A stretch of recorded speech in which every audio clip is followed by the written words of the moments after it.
Hey there. I know if you're listening to this that you want to stay active, energized, and strong for decades, not just years.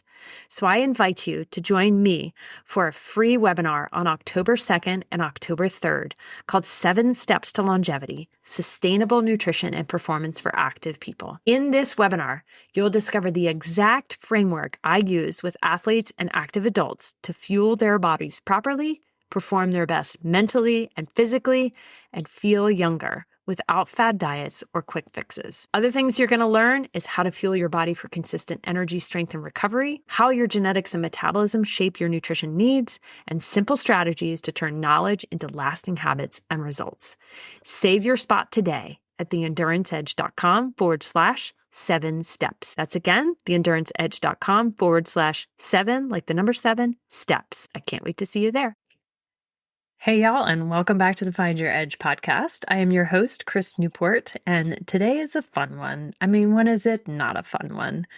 But honestly, this is all about supplements. Should you take them? Why? And more. And this was inspired by our longevity nutrition coaching group. In one of our accountability calls, somebody asked about some specific products that they're starting to see in their Instagram feed or their social media feeds. And it's kind of like, well, what do you think about that? So I figured this was a good opportunity to educate folks on whether you should take a supplement and what are some of the questions that you need to ask yourself. So if you're watching this on YouTube, you'll be able to see the decision tree. And if you're only listening to it, it will be in the show notes and you can link over to our blog post, which will have this in there as well. But I'm going to walk you through this. So hopefully it will make sense whether you're listening or watching. So number one, big shocker on this question, y'all. Are you eating a well-balanced diet? So a diet that includes a variety of minimally processed whole foods, provides many of the nutrients your body needs. In other words, the nutrition that you get from real food is better recognized, if you will, by your body in order to be able to extract the nutrition that you need. So if you're not eating a well-balanced diet, or if for some reason you cannot eat a well-balanced diet, then certainly there may be a greater need for supplementing or for making some tweaks to your diet. So we could go down the rabbit hole of our food system and the nutrient balance of our soil.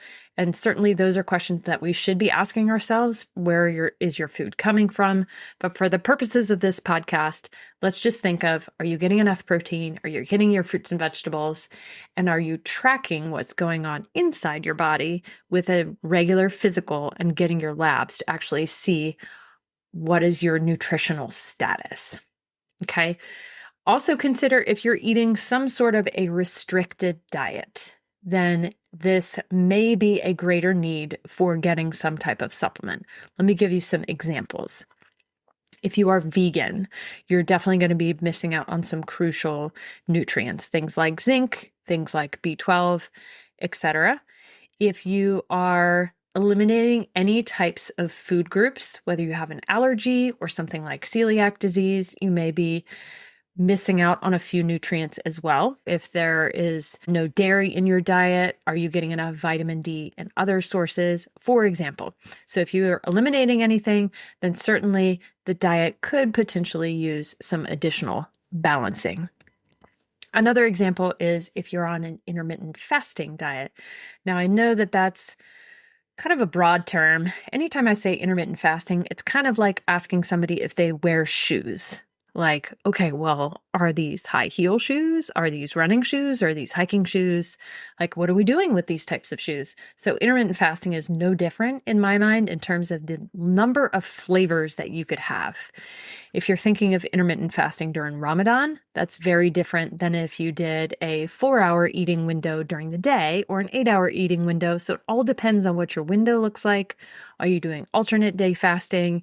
Are you doing something that you just found on the internet and probably is not potentially not well researched? We do have some separate podcasts specifically on intermittent fasting if you want to listen to those.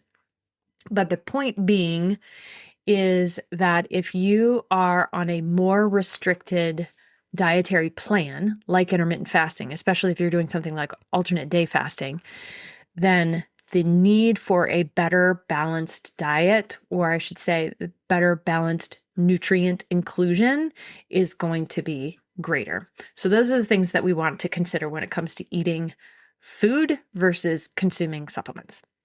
All right, second one to think about, and maybe you even think about this first, honestly, is it legal? So if the product is free of substances banned by either your particular sport, and that's really mostly relevant if you're in the NCAA or if you're a professional athlete. So there's some great resources, ncaa.org or WADA or World Anti-Doping Association also has a list of banned substances for particular sports. But even if you're not competing at the collegiate or professional level, why would you want to have banned substances in your product? So if it's not legal, don't take it. That's kind of a duh. But if it is legal, then certainly it could be something that to go into your decision. All right, next one up, and this is related to its legality. Is it third-party tested? So first of all, let's consider this, y'all. You and me, we're going to go into business together. We're going to start a supplement company tomorrow. We're going to take some jars, slap some cool labels on it, and we're going to fill it with a bunch of different powders and then say, here you go, Instagram world, or here you go, world. Let's see what you think of this. That's literally what it takes to be able to put out a supplement. It is not nearly as rigorously tested as something like a food product. So companies can go the extra step and get their products certified or tested by a third-party company. The two companies or the two certifications that I like to see are things like NSF certification or informed choice. So those are more rigorous testing protocols to see, is the product actually what it says it is? So if it has 1 gram of vitamin C, does it actually have 1 gram of vitamin C, for example? And then also, does it have any banned substances from it? So up to 15% of supplements tested have had some sort of product like a drug because perhaps they're created on the same lines as actual pharmaceutical drugs. Kind of scary when you think about it.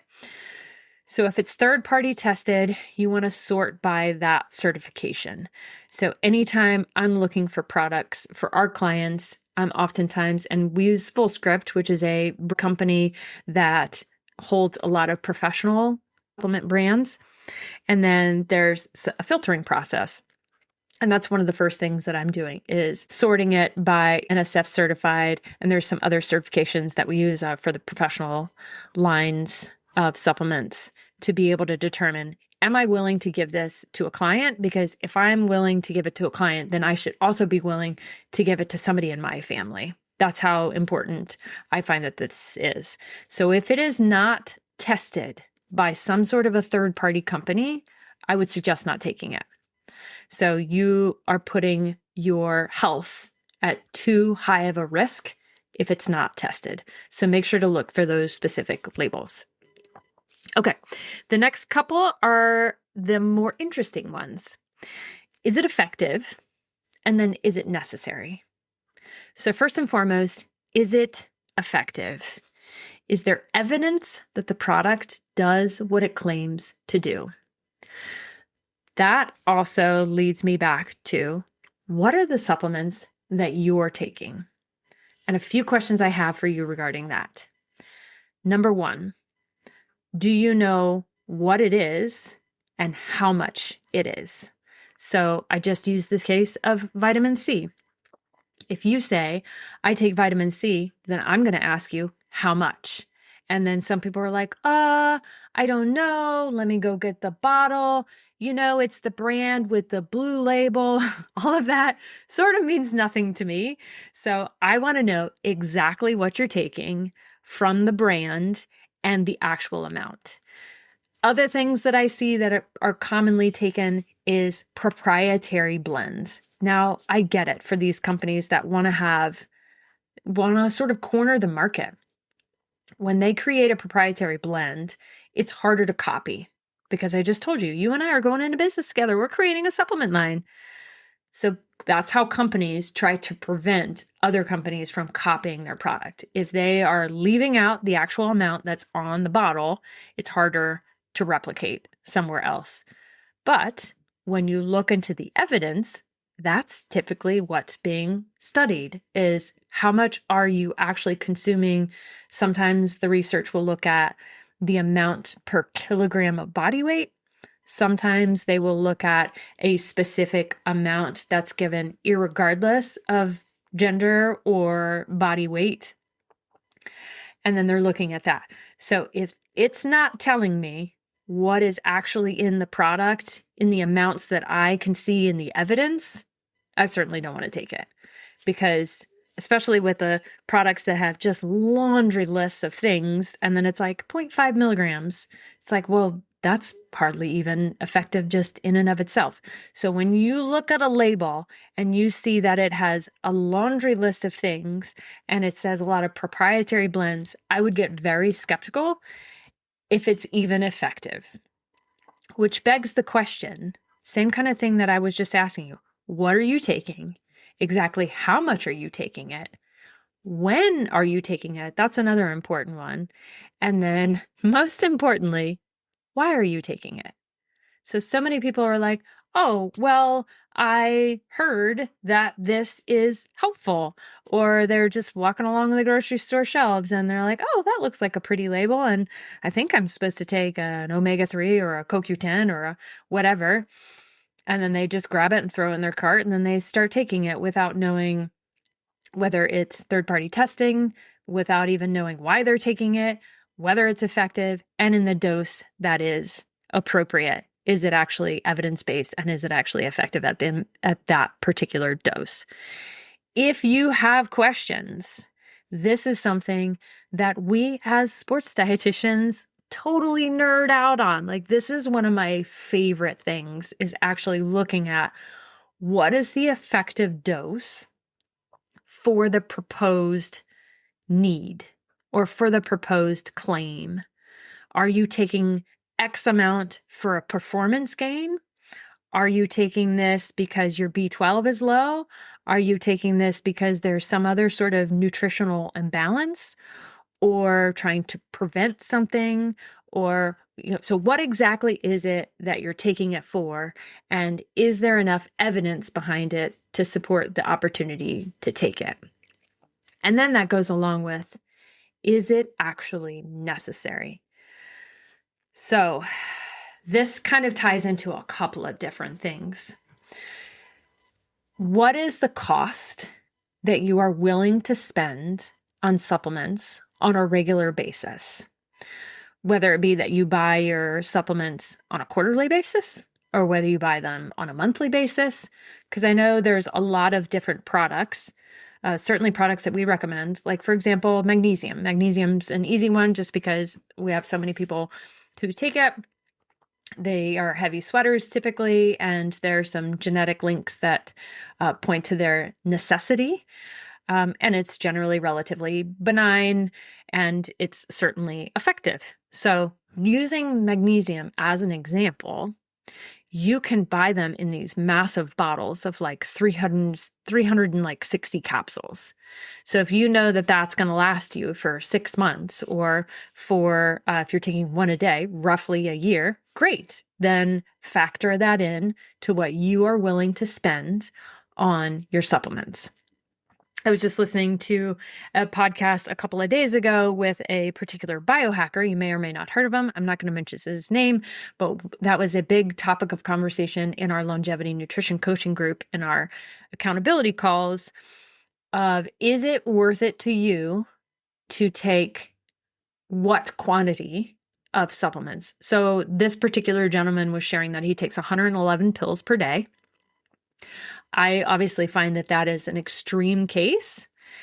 And to what end is my question to you, at least. Would you rather consume a pill, or would you rather have food? What is the value that ties in to what is important to you? So cost can be a big thing. If you're doing 111 pills per day, you're probably spending at least $1 per pill, if not more, because certain supplements obviously are much more expensive than others. For example, vitamin C, cheap. You can generally find that pretty easily, pretty cheaply, maybe even less than a cent per pill, depending on what the actual dose is.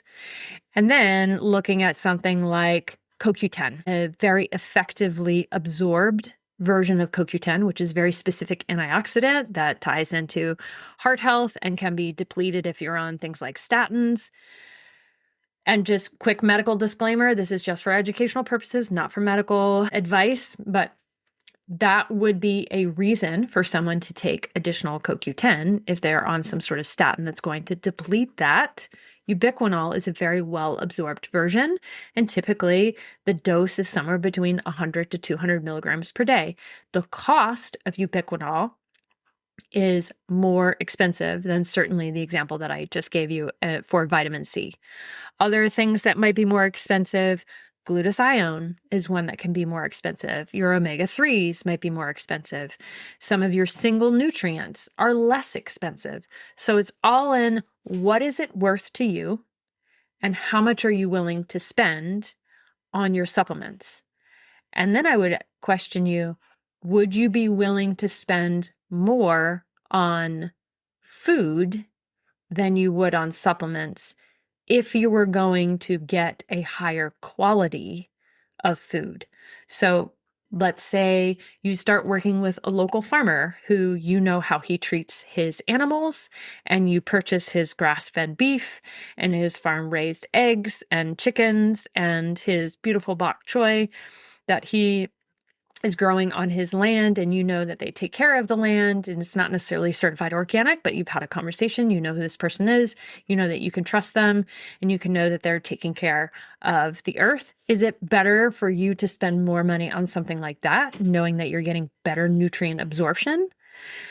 Or do you want to spend money on maybe a lower quality of dietary plan and on supplements? And I can't answer that for you. That's something that you need to determine.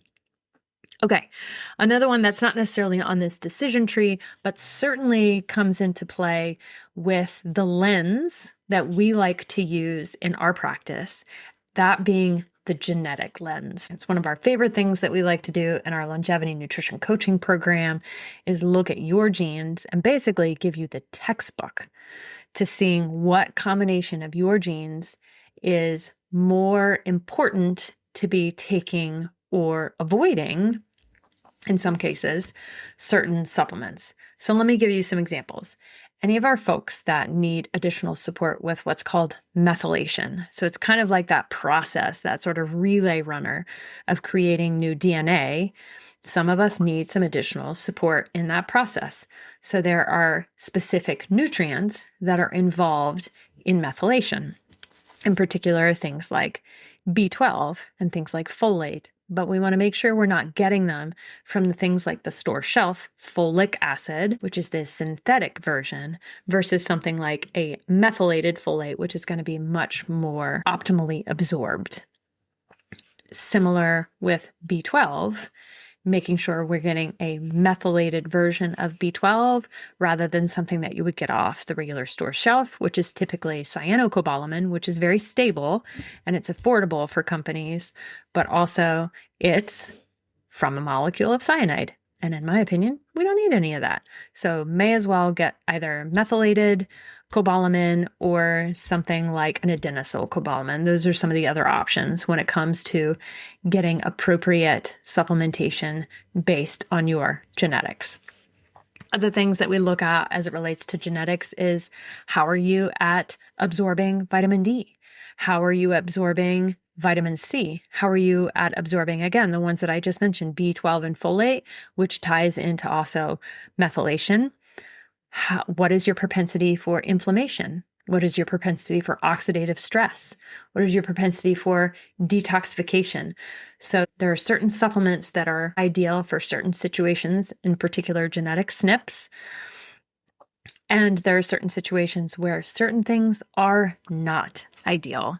One of the things that's coming to mind is anyone with a particular comped genetic SNP may do well with things like caffeine and things like quercetin and EGCG, which we think of with green tea.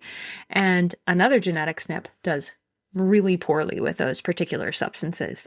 So those are the things that we keep in mind when it comes to a supplement, whether it be anything from a multivitamin to single nutrients, to combinations, to even herbal things. Something else I want you to be aware of and perhaps caution you with is overdoing it on certain things. Now, yes, there are some water-soluble vitamins, and if you don't use a lot of it, then you're going to excrete it via something like your urine or your stool.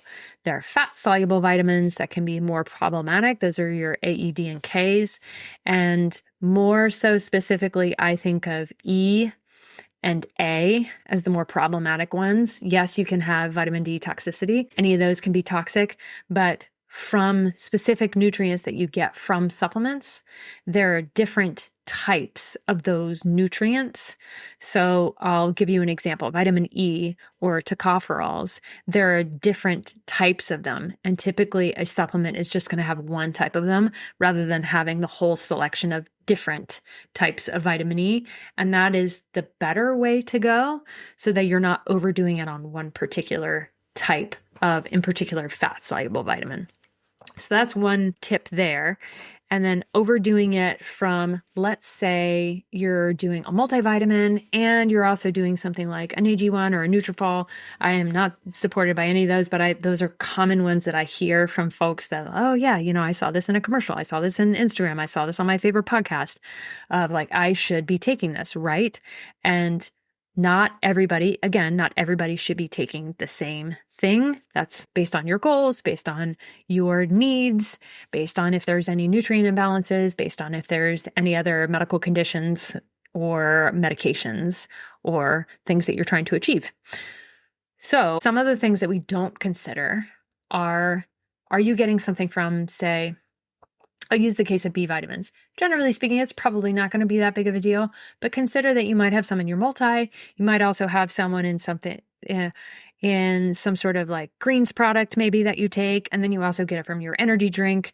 And then we start to wonder why we're having particular issues, especially when it comes to synthetic versions of those, may create certain symptoms that are not ideal. And you don't even know it because you're getting it from so many different angles. So overdoing it in one particular bucket is not a great thing. And then also considering that there might be crossover. So if you're getting a therapeutic dose from one particular supplement, and then you're also adding to it with something else, whether it be something that you just buy off the grocery store shelves or something that comes in another product that is fortified in a particular way. So there can be some potential dangerous issues that go on with overdoing it or getting too much crossover from different products that you're consuming. And then the last piece I want to mention is, how do you know if they're working? How are you going to prove it to me that all of these things are either effective and or necessary? The way that I like to do it is to test and not guess. So, for example, if someone has a nutrient deficiency, let's say they're low on B12, how are we going to determine whether this particular dose and type of B12 is effective? You certainly want to test. Luckily, something like B12 and folate, those are relatively cheap to do. Same thing with B12, same thing with iron and ferritin and those types of things. It gets a little pricier when you get into some more specific micronutrient testing. The other thing that I like to do to test and not guess whether a certain supplement strategy and nutrition strategy and lifestyle strategy are all working is gut testing and micronutrient testing. So for example, if you're doing gut testing and we put you on a particular strategy of, let's say, prebiotics or butyrate or a certain type of probiotic, because they're all strain specific and dose specific, rather than just being like, oh, well, I saw this on my Instagram feed, so I figured I would take it. And again, go through that decision tree. Is it legal? Is it third-party tested? Is it effective? Is it necessary? And then what's your tipping point for cost? And could you get this from a well-balanced diet? Anyhow, if you're looking at things like gut testing, and then we put you on a specific strategy, or we look at micronutrient testing to correct some of those things, then how are we going to know if that's working? You retest. And that's one of those things that I really like to push, especially in our longevity nutrition coaching program, is keeping up with your own personal trends. Because so many times we're only looking at just a little tiny snapshot of what's happening with you in this moment when it comes to your laboratory results. What's going on over a longer period of time? And then also taking notes of things like, I started Ironman training during this time. I stopped Ironman training during this time. I had a death in the family and so was under more stress, or I wasn't sleeping. I had to move. I was in a house with a lot of mold. I was in a job that I was unhappy in. There's so many different things that can come into play as it relates to what is actually going on inside of you. So definitely keep track of your labs. Supplement wisely according to what you specifically need, if it's effective, if it's necessary, and also if your genetics need it. So I'm curious, what are some of the supplements that maybe you don't know anything about, but you're taking anyway? Or if you go through your supplement drawer and actually determine what is the amount that I'm taking, is this something that's effective? Shoot me a DM. Head over to Instagram at theenduranceedge.com. I'm so curious. What is it that you're taking? What is it that maybe you don't even know is effective or isn't effective? What are your questions about supplements? I want to know so that I can do any follow-up podcast episodes for you guys. Check you over there, and I will see you next time. Thanks for listening. Thanks for listening to the Find Your Edge podcast. If you like what you heard, don't forget to subscribe on your favorite podcast platform so you never miss an episode. And if you're interested in learning more about our endurance coaching, sports and wellness nutrition, metabolic and sweat testing, triathlon training team, or our triathlon training library, be sure to check us out at theenduranceedge.com. And don't forget to follow us on social media at The Endurance Edge. Thanks again, and we'll catch you next time.